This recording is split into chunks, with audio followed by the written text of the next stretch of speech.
Saya Galatia pasal yang pertama. Surat Galatia pasal yang pertama, saya mengajak kita melihat mulai ayat 11 sampai dengan ayat yang ke-16. Sebelum saudara membaca atau saya bacakan buat saudara, saya merasa Allah memberikan firman ini untuk saya sampaikan sebagai dasar untuk kita memasuki tahun 97. Saudara, orang-orang yang percaya dan hidup dalam dunia roh, orang-orang itu adalah orang-orang yang berbahagia. Saya percaya itu. Tetapi ada hal-hal yang perlu kita perhatikan kalau kita mau hidup dalam kebenaran Tuhan seutuhnya. Nah, saya percaya bahwa anugerah Allah sangat besar buat semua orang yang bisa menikmati akan pekerjaan Roh Kudus dalam hidupnya. Tetapi kita mesti berhati-hati. Oleh karena apa? Oleh karena kalau kita tidak berhati-hati, kita ini orang yang dengan mudah gampang disesatkan. Nah, saya tadi pagi berkata, iblis melakukan dua perkara. Kalau bisa, engkau akan ditahan, diikat, supaya tidak bergerak. Engkau akan diberi berbagai macam peringatan. Awas sesat, banyak nabi palsu, nanti kamu tersesat, nanti kamu jadi ekstrim. Nah, semua perkataan itu membelenggu kita sampai membuat kita tidak bisa bergerak. Karena apa? Karena dikuasai oleh ketakutan. Itu merupakan ekstrim pertama yang membelenggu banyak orang percaya. Nah, kalau hidup kita biarkan dibelenggu oleh ketakutan semacam itu dan tidak mau mencoba untuk masuk bergerak dengan iman, ada bahaya yang pertama, kita akan terbelenggu dan tidak bisa bergerak dengan bebas dan tidak bisa menikmati apa yang Allah sediakan buat kita. Hidup kita hanya bergerak dari tradisi dan kebiasaan selama bertahun-tahun dan tidak ada perubahan. Tapi kalau kita berkata, aku tidak mau dibelenggu, apa yang terjadi? Kita mulai mengalami kemerdekaan, kita mulai mengalami kebebasan. Nah, bagian kedua ini juga berbahaya, karena iblis kemudian kalau tidak bisa menahan kita, dia akan dorong kita sampai kita terjerumus, saudara. Lalu kemudian apa yang terjadi? Orang akan berkata, lihat buktinya mereka sesat, lihat buktinya hidup mereka hancur, lihat buktinya mereka tidak berjalan sesuai dengan apa yang Tuhan inginkan. Lalu akhirnya hidup kita berantakan. Nah, saya ingin mengajak kita melihat akan kebenaran firman Allah, apa yang bisa membuat hidup kita bertumbuh dan makin meningkat dengan cara yang sehat dan bukan dengan cara yang tidak sehat. Nah, mari kita belajar dari apa yang Paulus katakan. Galatia pasal yang pertama, lihat pada ayat yang ke-11. Sebab aku menegaskan kepadamu, saudara-saudaraku, bahwa Injil yang kuberitakan ini bukanlah Injil manusia. Karena aku bukan menerimanya dari manusia, dan bukan manusia yang mengajarkan kepadaku, tetapi aku menerimanya oleh penyataan Yesus Kristus. Nah, ini luar biasa, saudara. Paulus tidak pernah bertemu dengan Yesus ketika Yesus hidup di bumi 2000 tahun yang lalu. Paulus tidak pernah ikut duduk di bawah pengajaran Yesus ketika dia datang sebagai manusia. Sama sekali tidak pernah. Bahkan dia adalah bekas penganiaya jemaat. Tapi bagaimana dia bisa memberitakan Injil? Dia berkata, bukan karena aku dengar dari manusia, bukan karena ada orang memberitahu aku tentang Yesus, tapi aku bisa memberitakan Injil, dia berkata, oleh karena pernyataan daripada Yesus Kristus. Yesus yang menyatakan Injilnya langsung kepadaku. Oleh karena itu dia berani berkata, Injil yang aku beritakan bukan Injil manusia. Aku tidak dengar dari manusia, aku dengar langsung dari Dia. Dan dia berkata, karena aku bukan menerimanya dari manusia, dan bukan manusia yang mengajarkannya kepadaku, tetapi aku menerimanya oleh penyataan Yesus Kristus. Dan itu dibuktikan diantaranya ketika dia bicara tentang perjamuan yang terakhir.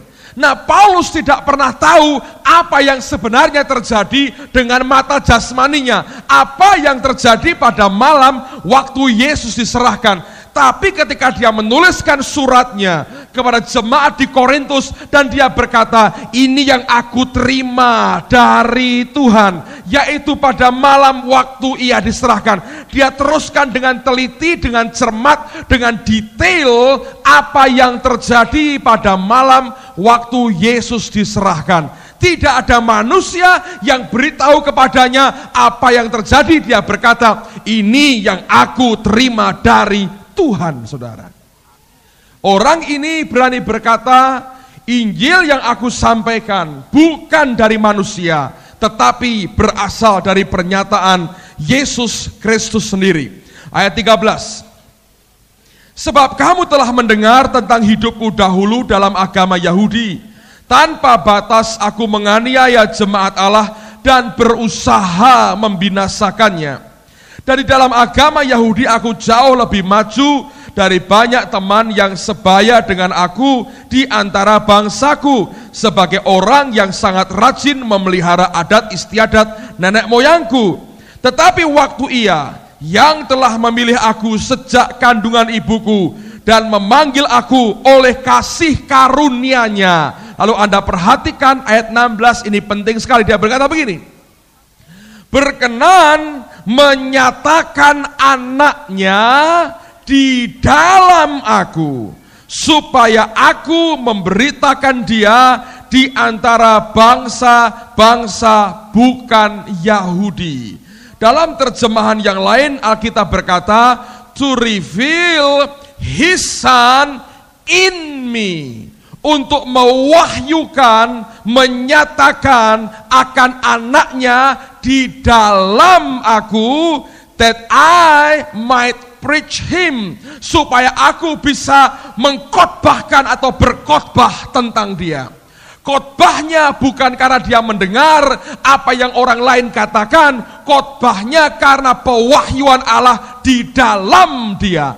Nah, perhatikan kata in me, di dalam aku. Kenapa Paulus tidak berkata to reveal his son to me, kepadaku, tapi dia berkata mewahyukan to reveal his son in me, di dalam aku. Apa bedanya? Kalau dia berkata Allah Bapa mewahyukan putranya kepadaku, maka yang terima pewahyuan seluruh kepribadiannya. Tapi Alkitab berkata Allah Bapa mewahyukan Yesus kepadanya di dalam dia. Yang menangkap adalah manusia rohnya. Mungkin manusia luarnya belum terlalu ngerti, tapi manusia dalamnya dia ngerti pewahyuan akan Yesus. Nah, saya percaya ada beberapa orang yang mengalami pewahyuan seluruhnya, bahkan jasmaninya dibuka melihat sesuatu yang ilahi, seperti yang dialami tadi pagi. Dua orang melihat ada api di depan dan mereka bingung, kenapa Pak Agung tidak tahu ada api di depan. Waktu tiba-tiba penglihatan itu berakhir, mereka sadar itu hanya vision. Saya percaya dengan pernyataan dan pengalaman seperti itu. Beberapa hari yang lalu saya dengan keluarga Mats dan Glory dan Amos, kami pergi makan siang sama-sama. Lalu kami cerita banyak hal tentang pengalaman rohani sampai bicara tentang malaikat. Lalu saya bercerita kepada mereka, saya ini dalam hidup saya sebagai hamba Tuhan, paling tidak saya 2 kali saya melihat malaikat dengan mata jasmani saya. Lalu tiba-tiba anak dari Ibu Glory yaitu Amos, dia berkata, oh saya juga pernah lihat malaikat, katanya. Lalu ibunya berkata, ayo kamu ceritakan pada pendeta Petrus, ceritakan pengalamanmu seperti apa. Lalu Amos kecil ini cerita, saudara. Nah, ketika dia cerita, dia berkata begini, lalu ibunya menjelaskan supaya komplit karena dia juga nggak bisa lengkap juga bahasa Inggrisnya. Tapi ibunya cerita begini dan Amos juga cerita. Pada waktu itu keluarga ini baru membangun rumah, saudara. Jadi mereka baru membangun rumah. Dan Mats tidak punya uang cukup untuk menggaji beberapa tukang. Di dunia barat kalau orang bangun rumah nggak seperti di sini ya, bisa lama gitu, setahun baru selesai dan sebagainya.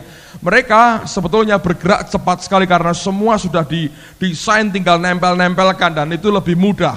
Lalu mereka harus kerja dan pada waktu itu kekurangan tenaga kerja. Mereka berdoa, Tuhan kami kurang orang untuk menyelesaikan akan pembangunan rumah kami.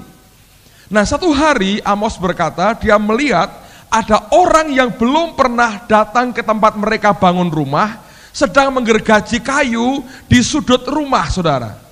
Jadi Amos ini melihat, loh ini kok ada orang rupanya baik sekali, sedang gergaji kayu. Dia pikir dia mau datangi orang ini karena mau tanya, kamu ini siapa? Apakah ini tukang baru yang diminta tolong oleh papahnya untuk membangun rumah bagi mereka? Waktu dia menuju ke tempat itu, orang itu kemudian bergerak, saudara, keluar. Nah waktu orang itu keluar dikejar, dan Amos cerita, aku melihat dari jendela dan orang yang sama tiba-tiba punya sayap dan terbang sampai tinggi lalu hilang. Dan dia cerita, dia teriak pada ibunya, malaikat, malaikat, dia lihat malaikat, saudara. Orang yang sama tiba-tiba punya sayap terbang naik ke atas. Dan tidak ada orang lain yang tahu. Dan anehnya hari berikutnya ada seorang laki-laki yang bisa membantu keluarga ini kerja membangun rumah bagi mereka selama 8 bulan gratis, tidak dibayar, dan mau kerja untuk keluarga ini. Nah itu pengalaman spiritual di mana mata jasmani kita juga melihat akan perkara yang sama.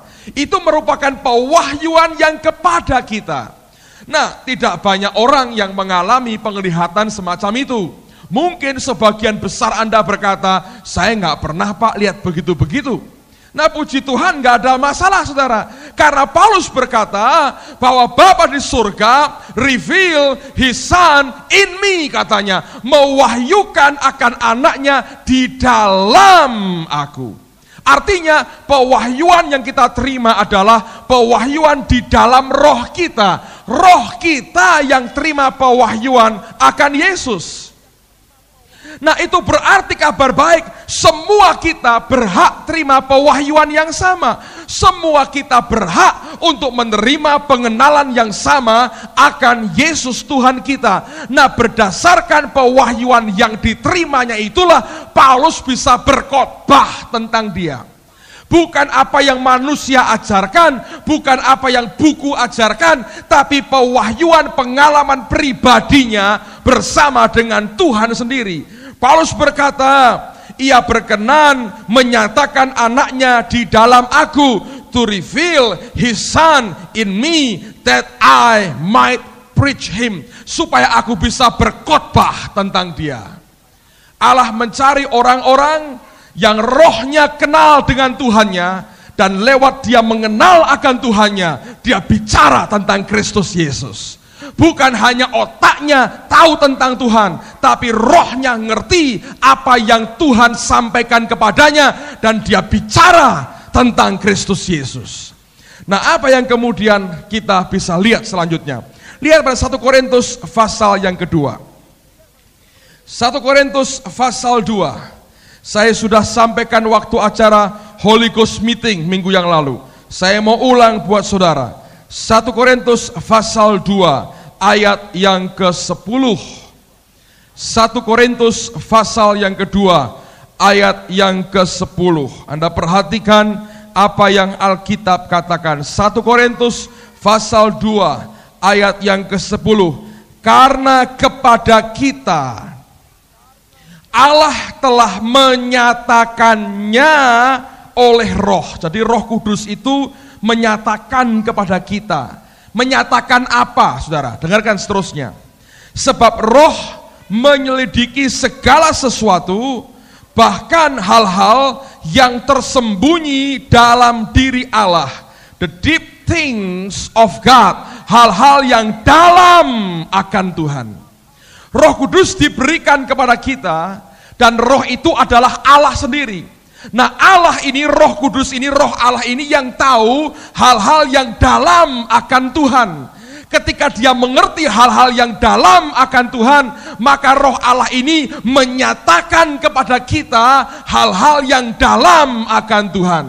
Hidup kita, pelayanan kita tidak bisa berdasarkan apa yang orang lain katakan, tapi pertama-tama oleh karena Bapamu di surga mewahyukan Kristus Yesus di dalam engkau. Oleh karena itu, ini merupakan suatu perjalanan pribadi kita dengan Tuhan, saudara. Saya hanya bisa memberikan perlengkapannya buat saudara, tapi hidupmu sendiri harus punya hubungan pribadi dengan Dia. Engkau harus menerima pernyataan pewahyuan pribadi di dalam rohmu akan siapa itu Yesus Kristus Tuhan. Kalau engkau terima itu, engkau bisa berkhotbah tentang Dia. Simple, saudara.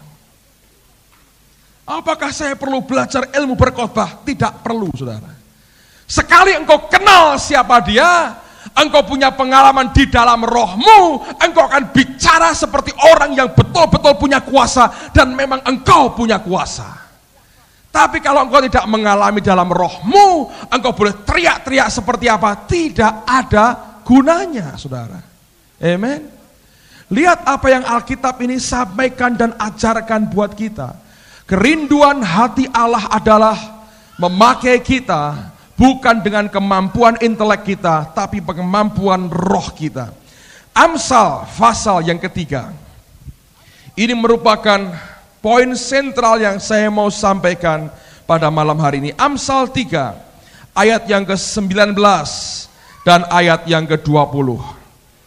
Amsal pasal yang ketiga, Amsal pasal yang ketiga, ayat 19 dan ayat yang ke-20. Amsal pasal 3, ayat 19 dan ayat yang ke-20.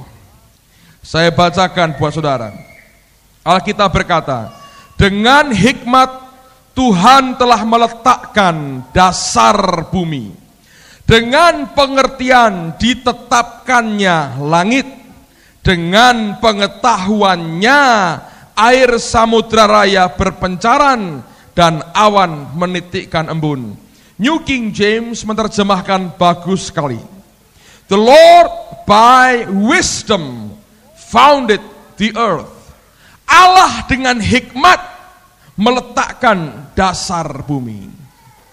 Itu berarti apa, saudara? Kalau Anda hidup di bumi, hidup membutuhkan apa? Hikmat. Kalau Anda mengerjakan hal-hal yang earthly things, hal-hal yang bumi ini, yang duniawi ini, saudara membutuhkan apa? Wisdom. Sebab ketika Allah meletakkan dasar bumi, Dia menggunakan wisdom, Dia gunakan hikmat. Tidak ada sebetulnya hidup ini asal goblok-goblokan, enggak ada sebetulnya. Istilahnya kalau Anda pakai goblok-goblokan, Anda akan goblok bener, saudara. Kenapa orang perlu sekolah? Dan sekolah sampai selesai. Oh, saya ujian pakai iman, Pak. Ora kanggo, saudara. Pakai hikmat, akal budi. Hikmat. Anda perlu hidup di bumi ini, dan kalau hidup di bumi ini pakai wisdom. Kalau wisdomnya nol, hidupmu juga nol, saudara. Ngerti? Allah meletakkan dasar bumi ini dengan wisdom, dengan hikmat. Anda mau berhasil di bumi ini, Anda perlu hikmat di bumi ini. Pokoknya ngawur, Pak, merem, tabrak, benjut, saya beritahu saudara. Perlu wisdom, perlu hikmat untuk Anda hidup di bumi ini. Yang kedua, Alkitab berkata, by understanding, He established the heavens. Dengan pengertian, Dia menetapkan, Dia menciptakan surga. Untuk hal-hal yang heavenly, yang surgawi, Anda perlu understanding, perlu pengertian.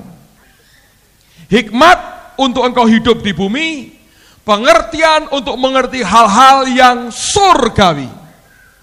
Nah, banyak orang Kristen berhikmat, tapi tidak punya understanding untuk hal-hal yang heavenly, yang surgawi.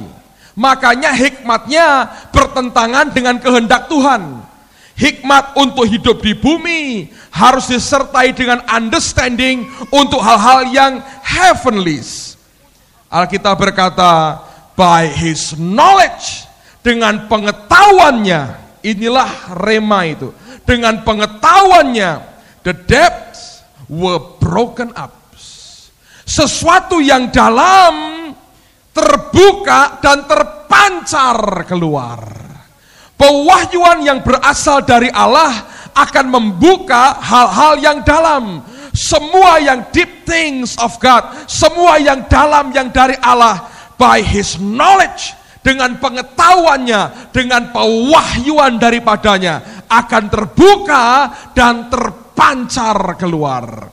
Firman Tuhan berkata, by his knowledge the depths were broken up. Oleh karena pewahyuannya, maka hal-hal yang dalam itu akan terbuka dan terpancar keluar. Anda bisa mengerti itu? Kalau kita menerima pewahyuan dari Allah, kalau kita menerima kebenaran pengetahuan daripadanya, Roh Allah itu mewahyukan the deep things of God. Roh Allah itu mewahyukan sesuatu yang dalam yang berasal dari Allah. Begitu pewahyuan itu turun, maka hal-hal yang dalam tersingkap dan terbuka semuanya. Salah satu karunia adalah the word of knowledge. Kata-kata marifat. Anda tahu kata marifat? Banyak hamba Tuhan dipakai, dikirim ke tengah-tengah kita dengan kata-kata marifat. Banyak orang didoakan glory, pulang dengan muka merah sedikit malu. Oh, kamu terlalu banyak nonton TV. Ada ibu-ibu berkata, iya Pak, saya kalau sudah stres sampai jam 3. Oh, saya tanya, apa profesi ibu juga satpam? Saya berkata, kok jam 3 baru tidur? Kalau stres nonton TV jam 3, tambah ndak karuan, saudara. Tapi bagaimana seseorang bisa tahu orang ini banyak nonton TV? Apakah wajahnya kayak Maria Mercedes ketika berubah seperti itu? Ternyata tidak, saudara.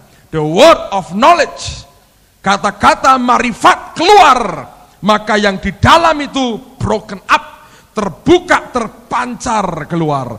Semua yang di dalam kita bisa terpancar keluar oleh karena kata-kata marifat. Tapi yang berasal dari Allah terpancar keluar oleh karena apa? Oleh karena pewahyuan yang Dia berikan kepada kita. Bagaimana orang bisa tahu apa yang di dalam hati seseorang? Itu yang disebut the word of knowledge tadi keluar. Dan kalau itu diberikan dan bicara tentang Tuhan, saudara akan kenal bagaimana kita hidup dan bergaul dengan Dia. Sekarang balik dulu dengan Galatia pasal yang kedua. Lihat lebih jauh bagaimana Paulus dalam dia melangkah dan membuat hidupnya berhasil dalam pelayanannya. Galatia pasal 2 ayat yang pertama dan ayat yang kedua. Kemudian setelah lewat 14 tahun, aku pergi pula ke Yerusalem dengan Barnabas, dan Titus pun kubawa juga. Dalam terjemahan yang lain dia berkata begini, then after 14 years, kemudian setelah 14 tahun, I went up again to Jerusalem. Aku pergi lagi ke Yerusalem. Kata pergi istilahnya bagus, dia berkata went up. Seperti orang sedang naik ke Yerusalem. Kenapa dia berkata begitu? Nah, dengarkan dulu saudaraku. Pada waktu itu ketika Paulus mulai pelayanan, jemaat sudah ada sebetulnya dan mereka semua punya para pemimpin di kota Yerusalem. Para rasul tinggal di kota Yerusalem. Paulus perlu untuk datang ke Yerusalem, bicara dengan para pemimpin, para rasul yang lebih dahulu dari dia, dan dia hormati sebagai para pemimpin gereja, soko guru gereja, orang-orang penting dalam gereja. Dia perlu bicara supaya mereka mengerti akan ajarannya dan panggilannya. Kenapa? Supaya tidak terjadi perpecahan dalam gereja. Dia perlu blessing, dia perlu restu dari para rasul yang lain, dari para murid Tuhan yang pertama, supaya mereka memberkati dia di dalam pelayanannya, dan mereka meneguhkan yang dia ajarkan adalah benar dan tidak salah.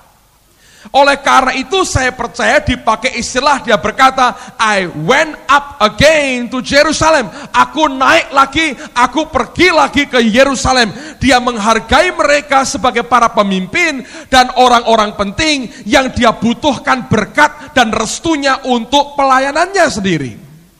Lalu kemudian Alkitab berkata begini, ayat yang kedua, aku pergi berdasarkan suatu penyataan. And I went up by revelation. Aku naik ke atas, aku pergi ke Yerusalem melalui pewahyuan. Bukan karena idenya sendiri, tapi murni pewahyuan dari Allah. Dan orang ini tahu apa yang harus dia lakukan. Orang ini tahu apa yang harus dikerjakan. Orang ini tahu apa yang harus diperbuat. Alkitab berkata, I went up by revelation.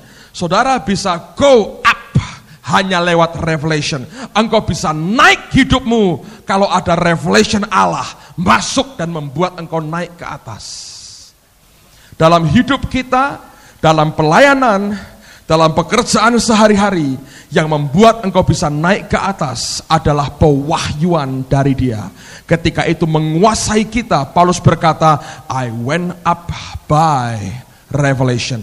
Kenapa dia perlu pewahyuan ini untuk membuat dia bergerak naik ke atas? Alkitab berkata begini, dan kepada mereka ku bentangkan Injil yang kuberitakan di antara bangsa-bangsa bukan Yahudi. Jadi Paulus mulai cerita kepada para pemimpin ini ajarannya seperti apa, supaya mereka menguji ajarannya. Dan dia berkata begini, dalam percakapan tersendiri kepada mereka yang terpandang. Tidak di depan umum, dia bicara pribadi kepada mereka yang terpandang. Dan dia berkata, supaya jangan dengan percuma aku berusaha atau telah berusaha, lest by any means, supaya jangan sampai terjadi, katanya, I might run or had run in vain, supaya jangan sampai aku ini lari atau sudah lari dan ternyata sia-sia. Dia perlu konfirmasi dari para pemimpin, dan dia membutuhkan itu. Dia bicara secara pribadi, tapi untuk datang kepada mereka dia berkata, itu oleh karena Allah berkata, pergi Paulus, temui mereka. Perkara rohani pun saudara, hanya dasarnya itikat baik tidak cukup. Setiap langkah kita harus tahu dengan pasti Allah yang ingin aku melangkah ini. Bukan oleh karena sekedar itikat baik kita kerjakan apa yang kita pandang baik. Nah, di sini banyak orang Kristen terjebak. Abraham terjebak. Dia terima nubuatan firman Allah. Engkau akan jadi bapak banyak bangsa, orang beriman. Dia yakin dia mau punya anak. Terus dipakai otaknya, gua tunggu sekian lama gak ada janji Tuhan. Oh, Tuhan perlu pertolongan saya. Dia melangkah kawin sama Hagar, bencana yang muncul. Musa pun terjebak. Allah memberikan wahyu dalam hidupnya dengan berkata, engkau temui bangsamu, aku punya beban untuk engkau pikul bagi bangsamu. Dia pikir dia harus lakukan dengan caranya sendiri. Nah, hati-hati menyimpulkan apa yang Tuhan katakan. Pada waktu dia pergunakan tangannya sendiri, Alkitab berkata, dia mesti bayar 40 tahun di padang gurun sendirian, ngerjakan angon domba-domba mertuanya. Musa dari orang yang sangat terhormat direndahkan Tuhan habis. Saya pernah dengar orang-orang di Jawa Tengah ini punya guruan yang kurang enak. Madep, mantep, melu, morotuo, saudaraku, 4M. Pokoknya kawin modalnya cuman madep, mantep, madep itu nembung, mantapkan diri, lalu melu, mertuo. Nah, ya toh saudara. Katanya mertua muring-muring, mantu melayu. Mertua mati, mantu mesem-mesem, saudaraku. Untuk warisan, repot kalau begini. Jangan ada di tengah-tengah kita orang yang M berapa nggak tahu, saudaraku itu. Ini Musa, 40 tahun madep-mantep melu mertua, saudaraku. Mangan, minum, ora pernah mikir, gratis, saudara. Karena yang dipikir hanya pokoknya untuk nebeng hidup. Hati-hati, saya mau beritahu, jangan ada orang yang prinsipnya begitu, saudara. Itu orang repot. Kalau Anda punya mantu begitu, ngelamar, tolak, saudaraku. Jangan kasihkan anakmu sama laki-laki macam begitu. Nasihat untuk orang tua, saudara. Nah, ini yang terjadi kan, saudara. Kalau kita tidak mengerti apa yang Tuhan inginkan, ini yang berbahaya. Paulus tahu persis yang dia ajarkan itu benar. Tapi kalau aku tidak bicara dengan mereka, sia-sia ini. Akan berantakan semuanya. Dan dia berkata, aku mesti ketemu mereka, minta blessing dari para pemimpin. Tapi dia tidak pergi dengan maunya sendiri. I went up by revelation. Aku naik ke atas, datang kepada mereka, juga lewat pewahyuan. Dan orang ini luar biasa, saudara. Saya dalam pelayanan saya pernah gagal. Maunya sendiri, saudara. Saya sudah khotbah sejak saya umur 17 tahun. Saya bertobat lahir baru, saya umur 17 tahun. Ikut persekutuan, 2 minggu kemudian di GKMI Saidan, persekutuan Persisko, persekutuan siswa-siswi Kristen Oikumene. Diajari soal baptisan Roh Kudus dan bahasa roh. Didoakan, penuh Roh Kudus, bahasa roh. Waduh, semangat. Yang mimpin pujian sudah amin, semua sudah berhenti doa. Saya demimil terus, bla bla bla bla bla, bahasa roh. Pulang ikut bonceng temen, saudara. Aku diantar pulang naik berompit sampai di rumah, di sepanjang jalan bahasa roh terus. Besoknya malamnya mau tidur, saya takut kalau bahasa roh ini lupa. Beberapa kata yang sama tak catati, saudaraku. Koryala Pasanta, tulis di situ. Besoknya ketika bangun bahasa roh, masih keluar lagi. Saya bilang puji Tuhan tidak hilang. Bahasa roh. Dalam hati pengen sekali jadi berkat, pengen khotbah, pengen sekali. Tapi sadar ini orang minder, gak bisa ini khotbah dengan baik, tidak mungkin. Satu kali di gereja Islam masih Pringgading ada doa puasa. Pak Damaris khotbah, saya datang. Itu puasa pertama kali saya ke sana, naik becak, saudara, ke gereja. Saya dengerin Pak Damaris khotbah 1,5 jam dari kitab Wahyu. Dia ngajar tentang ukuran bait Allah, tak cateti semua. Waduh, ini revelation, saudaraku. Mumet-mumet ya mboh tak cateti semua. Saya terima semua dengan senang hati. Sorenya ada persekutuan.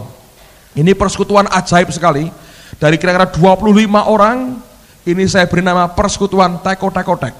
Anak ayam mati 1, tinggal 4, mati 1, tinggal 3. Dari 25 turun terus.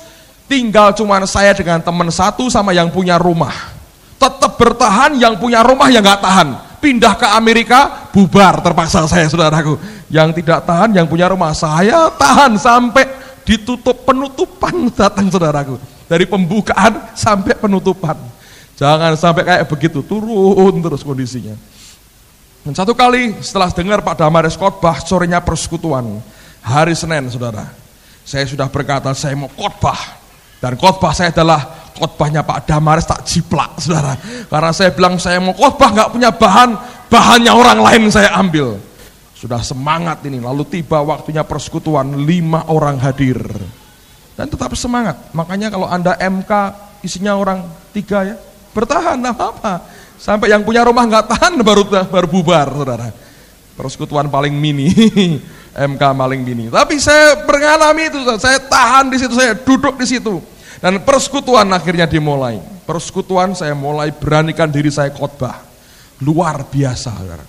1,5 jam saya bisa ringkes 5 menit selesai. Hebat gak? Saya khotbah 5 menit, setelah 5 menit habis semua bahan. Saya pikir loh sudah habis ini. Amin, saya berkata begitu.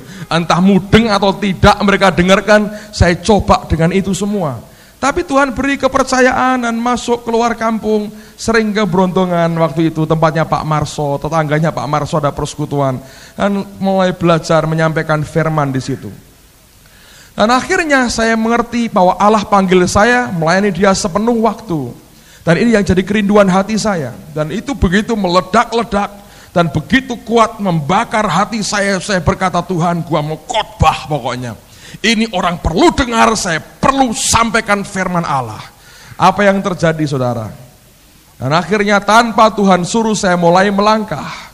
Saya keluar kota tanpa Tuhan suruh. Bersama seorang teman saya, dia sudah lama dalam pelayanan. Dan seorang anak Tuhan yang baru lahir baru bertobat. Nah, teman kedua ini cuma dua modalnya. Dia cuma ngerti pokoknya orang harus terima Yesus. Yang kedua pada waktu itu baru ada pelayanan pelepasan. Tapi caranya harus muntah. Kalau enggak muntah, tanganmu dimasukkan biar muntah, saudara. Kalau belum keluar itu belum sah. Setannya belum kabur. Jadi setannya kepleset bersamaan dengan nya keluar, iblisnya piung keluar. Katanya begitu. Saya tidak tahu dari mana itu ajaran. Yang penting anak ini baru ngalami itu. Katanya lega sekali. Ya memang kalau habis muntah kan lega, saudara ya. Pelayanan, saya khotbah di beberapa gereja dan itu diurapi Tuhan. Kami diinapkan di rumah seorang majelis gereja Pantekosta yang kolotnya minta ampun. Anda bisa bayangkan saya tinggal di rumah mereka dan beberapa hari itu saya melihat Allah mengurapi, khotbah diurapi, mimpin puji-pujian. Waduh, luar biasa. Saya pikir hebat sekali. Fotonya masih ada. Saya lebih kurus dari Thomas pada waktu itu. Anda lihat foto saya bisa pingsan. Kurus sekali. Menurut saya nggak tahu, kurang gizi atau apa saya nggak tahu. Jadi orang-orang yang kurus jangan frustrasi.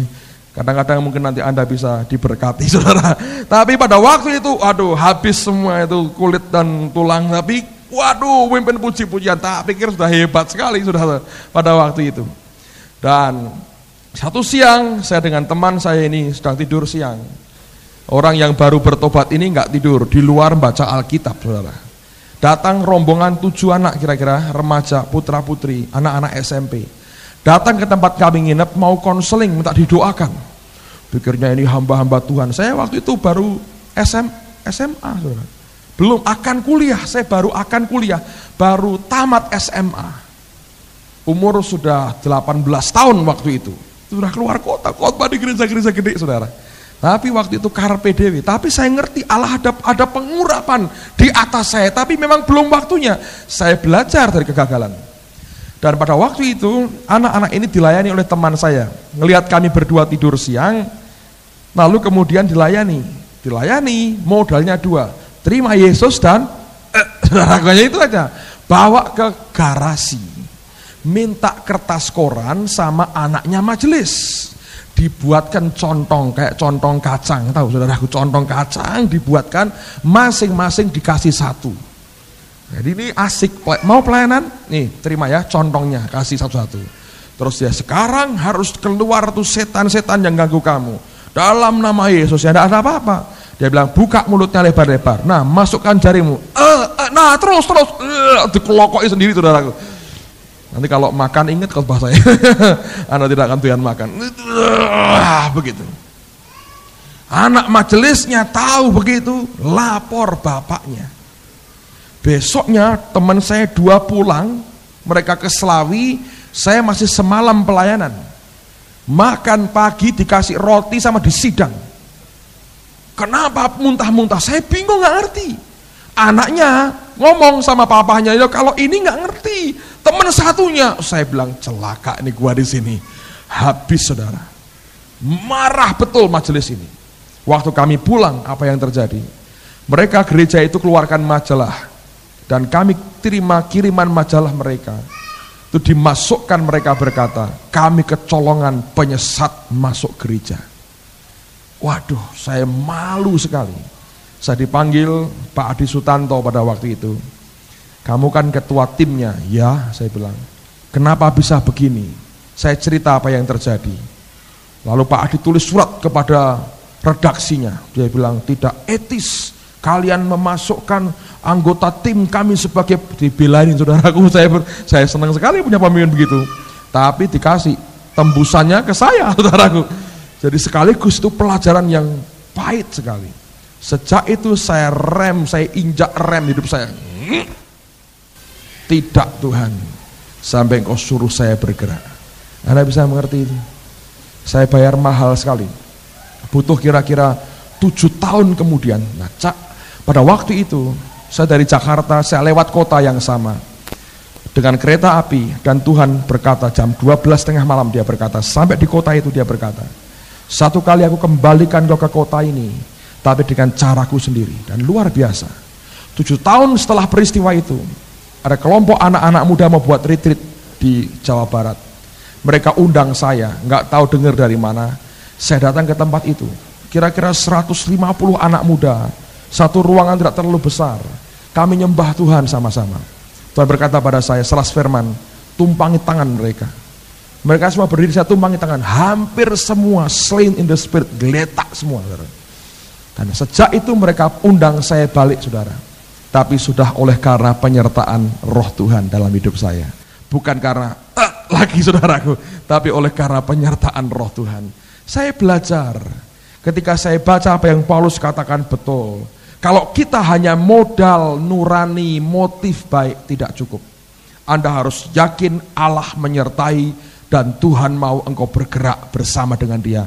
Paulus berkata, lest by any means, supaya jangan sampai oleh segala macam cara I might run or had run in vain. Aku lari atau telah berlari dengan percuma. Apa yang berasal dari dia, kita harus tangkap dan kerjakan dengan benar. Kolose pasal yang pertama. Ini ayat yang saya suka sekali. Saya mau baca buat saudara, dan saya berdoa ini memberikan pengertian yang baru. Kolose pasal pertama ayat 9 dulu. Nanti kita baca sampai ayat 11, tapi lihat dulu pada ayat yang ke-9. Kolose pasal pertama ayat yang ke-9. Sebab itu sejak waktu kami mendengarnya, kami tiada berhenti-henti berdoa untuk kamu. Ini merupakan doa Paulus yang diinspirasi Roh Kudus. Oleh karena itu, ini merupakan kehendak yang sempurna dari dia. Apa yang dia doakan? Kami meminta supaya kamu menerima segala hikmat dan pengertian yang benar untuk mengetahui kehendak Tuhan dengan sempurna. Saya mau ulang lagi, saudara, dengarkan baik-baik. Supaya kamu menerima segala hikmat dan pengertian yang benar untuk mengetahui kehendak Tuhan dengan sempurna. New King James menerjemahkan ini, dengarkan baik-baik. That you may be filled, supaya engkau ini dipenuhi with the knowledge of His will, dengan pengetahuan akan kehendaknya. Itu pewahyuan tadi. Supaya engkau ini dipenuhi dengan pengetahuan akan kehendaknya, tidak titik, saudara. Disambung, in all wisdom, di dalam segala hikmat, and spiritual understanding, dan pengertian rohani. Ingat Amsal 3 berkata, the Lord by wisdom founded the earth, by understanding He established the heavens. Allah dengan hikmatnya meletakkan dasar bumi, dengan pengertiannya Dia menetapkan surga. Nah, dengarkan baik-baik. Paulus berkata, aku ingin supaya engkau mengerti kehendak Tuhan. Kehendak Tuhan dalam hidup kita, pewahyuan dalam hidup kita tidak bisa berdiri sendiri.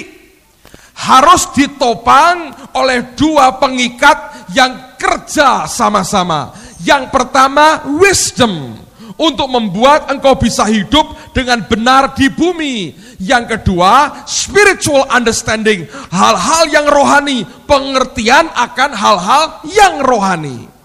Nah, banyak orang Kristen ngerti kehendak Tuhan, tapi tidak punya wisdom, tidak punya spiritual understanding. Rubuh, saudara. Lihat akan hidup Maria, saya sampaikan minggu yang lalu. Ketika dia mengandung dari Roh Kudus, tempat yang pertama kali dia kunjungi rumah siapa? Elizabeth. Kenapa? Karena Elizabeth juga punya kandungan lebih besar dari Maria. Elizabeth sudah lebih tua, lanjut umurnya, tapi dia bisa mengandung lagi, itu karena mujizat. Maria ngerti kehendak Tuhan, tapi dia juga punya wisdom. Aku harus bergaul dengan orang yang mengerti apa yang aku alami, dan dia harus punya spiritual understanding, pengertian rohani. Kalau aku bergaul dengan sembarang orang, maka aku tidak akan disupport imanku. Kalau aku bergaul dengan orang yang punya pengalaman rohani yang sama, maka yang aku alami didukung oleh yang bersangkutan. Banyak orang Kristen ngerti kehendak Allah, tapi tidak punya wisdom dan spiritual understanding. Rubuh. Makanya semaunya, oh Tuhan berkata, bla bla bla bla bla bla. Bukannya membuat baik, malah melukai dan menghancurkan hidup banyak orang. Anda perlu hikmat, Anda perlu pengertian rohani. Hikmat tok tanpa spiritual understanding, saudara juga hancur. Karena hikmat tanpa imbangan pengertian rohani akan membuat hikmatmu hikmat manusiawi. Pengertian rohani tanpa hikmat nggak cukup. Engkau perlu hikmat untuk bisa menyampaikan kepada orang lain. Nah, banyak orang Kristen begini, saudara. Oh, terima dari Tuhan, begini. Oke, ngomong kepada semua orang. Tuhan ngomong sama gua nih. Tuhan ngomong sama gua. Tuhan ngomong sama gua. Orang berkata, ketika semua orang mengejek dia, feedback buat dia tidak baik. Runtuh imannya. Imannya runtuh. Waktu Allah mau beri apa yang dijanjikan, sudah nggak ada iman lagi. Diangkat balik. Robert Liardon waktu dia diangkat ke surga dalam bukunya I Saw Heaven, dia menyaksikan, saudara, waktu itu sering kali malaikat membawa turun barang-barang yang dibutuhkan manusia. Sering kali dia balik lagi dan lapor ke Tuhan, orang yang minta ini sudah tidak punya iman lagi, rontok imannya. Terpaksa barang ini nggak bisa masuk ke hidup orang itu. Kenapa? Channel iman sudah tutup lagi, rontok semua. Nah, bukankah itu yang sering terjadi? Lalu kita kecewa dengan Tuhan, padahal kita sendiri yang bodoh, saudara. Nggak ada hikmatnya. Anda harus ngerti akan kehendak Tuhan, apa yang Dia mau untuk hidupmu. Dan engkau perlu hikmat untuk di bumi ini. Engkau perlu spiritual understanding, pengertian rohani. Dua ini mengikat, menopang akan pengertian, pengetahuan akan Tuhan dalam hidupmu. Hidup kita akan kokoh dan tidak mungkin disesatkan, saudara. Dan ini yang banyak anak Tuhan tidak bisa mengerti. Allah mau tahun 97 ini, mari kita hidup dalam kebenaran yang sejati. Nah, apa akibatnya kalau tiga ini bergerak bersama-sama? Kolose pertama ayat yang berikutnya, ayat yang ke-10 berkata demikian. Sehingga, ini akibatnya, hidupmu layak di hadapannya, serta berkenan kepadanya dalam segala hal. Engkau mau layak, engkau mau berkenan dalam segala hal, engkau perlu punya tiga itu. Ngerti kehendak Tuhan, ada wisdom, spiritual understanding. Dan dikatakan, dan kamu memberi buah dalam segala pekerjaan yang baik, dan bertumbuh dalam pengetahuan yang benar tentang Allah. Nanti engkau tidak akan sembarangan jadi penyesat. Kalau ngomong, kalau ngajar, kalau cerita tentang Allah kepada orang lain, Anda punya garis yang benar di depan Tuhan. Engkau tahu kehendaknya, engkau tahu hikmatnya, engkau tahu akan pengertian rohaninya. Tiga-tiga digabung, hidup kita berbuah luar biasa, saudara. Kalau ini yang terjadi, tidak ada orang tersandung oleh karena hidup kita, ya kan? Berapa banyak hidup kita yang nyandungi orang lain karena kita ini ngawur, saudara. Tidak benar-benar kenal siapa Tuhan kita, Anda perlu 3 hal untuk engkau bisa makin kuat dalam tahun ini. Saudara perlu tahu akan kehendaknya, pengetahuan akan dia, ditopang dengan hikmat dan spiritual understanding.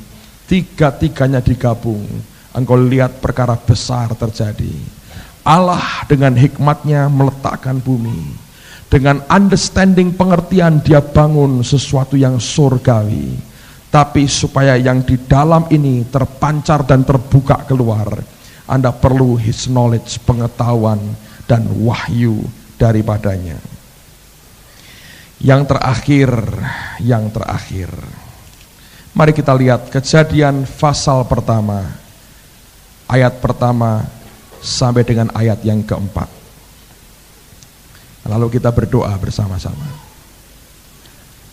Saya mau tunjukkan kepada saudara betapa pentingnya ketergantungan kita dengan Roh Tuhan setiap hari. Kejadian pasal pertama, ayat pertama sampai dengan ayat yang keempat. Pada mulanya Allah menciptakan langit dan bumi. Bumi belum berbentuk dan kosong, gelap gulita menutupi samudra raya. Dan Roh Allah melayang-layang di atas permukaan air. Berfirmanlah Allah, jadilah terang. Lalu terang itu jadi. Allah melihat bahwa terang itu baik. Dengarkan saya, saudaraku. Saya akan akhiri dengan ini, dan saya berdoa ini memberikan akan knowledge, wisdom, dan understanding. Kata menciptakan dari Kejadian pasal pertama, dalam bahasa aslinya sebetulnya kata itu artinya recreate, dicipta ulang.